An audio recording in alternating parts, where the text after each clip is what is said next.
So yesterday I had the most energy I've ever had in my life. It felt like I had to just go, do the next thing.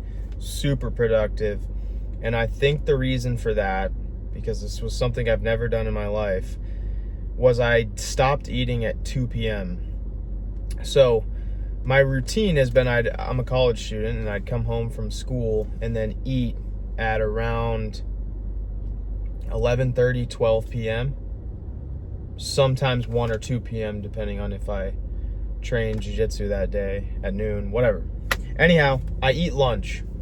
And what I eat for lunch is I eat a pound of beef with some Greek yogurt on it. And then I have a Greek yogurt bowl, which is about 20 to 30 grams of protein. And then I put protein in the bowl. So my lunch is about 150 grams of protein in of itself. So it's a big meal. And the problem I was having was that I'd be so full from lunch that I wouldn't really want dinner, but I'd eat it regardless.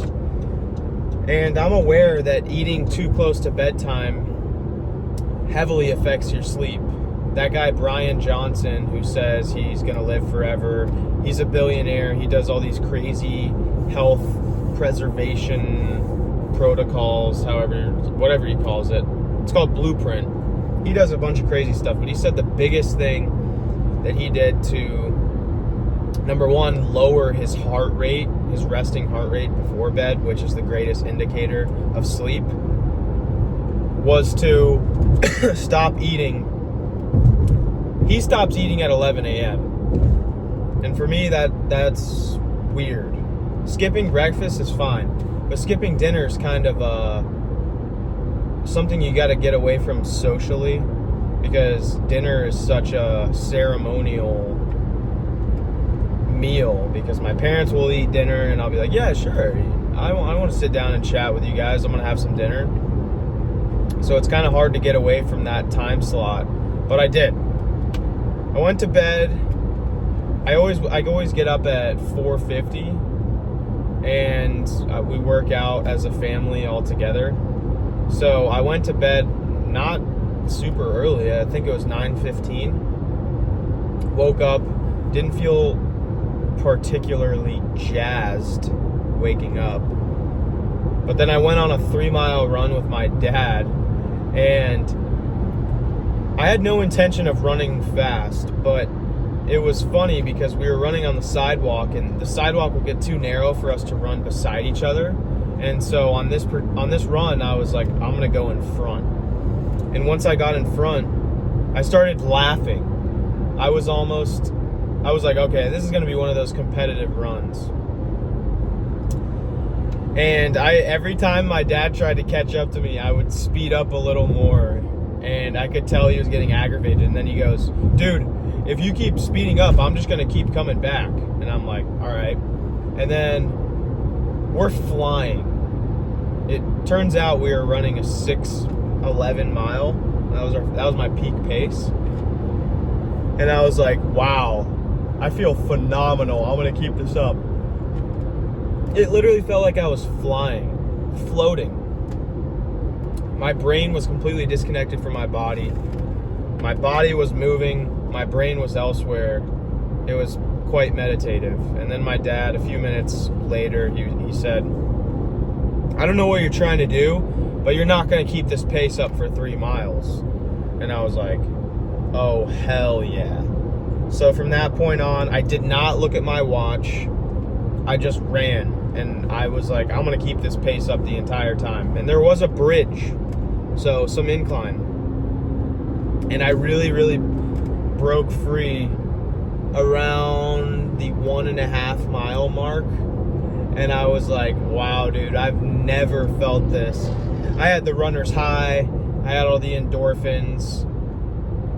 And it was a spiritual run, you could say. I was completely without thought. It was awesome. Smoke checked my dad on the run, and so I had to think that stopping my meals at 2 p.m. the day prior had something to do with it. So that's all the evidence I have right now. It's quite literally might be the only time I've ever done that specifically. I've fasted before, but I've always eaten dinner the night prior, and I haven't run and during a fast. So this is all new. But after the run, the energy continued. So I read an entire book that morning. Not much to say there. That was incredible. I read A Man's Search for Meaning by Viktor Frankl. Then I did about 4 hours of prep for my fitness coaching calls that I do on Sundays. Crushed that. And even after that, my body just felt like it wanted to do more stuff. I've never felt that much energy, and it didn't go away. And it was that type of energy that consumes your entire body. It's not just mindful or energy in your brain where you're motivated to do things intellectually, but your body could be tired. No, it was a full body, mind energy. And there's a lot of variables, and I've only done it once, so take it with a grain of salt. But I guess what you could take from this video is to experiment with not eating dinner. See how you feel with your workout in the morning if you do that. Which you might even want to move your workout from midday or night to morning just to try this. It was insane. So I'm going to keep experimenting with this over the next few weeks if I can dial it in. But then what was happening this week was, or the days after I did that,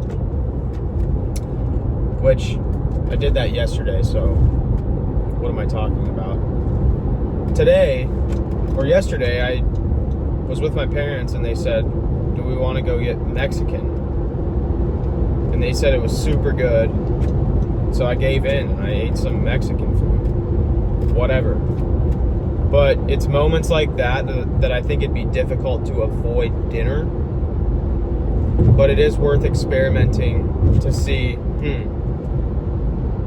does this stopping eating thing really give me a lot of energy? I got to keep continuing to experiment with it, but it's something to try.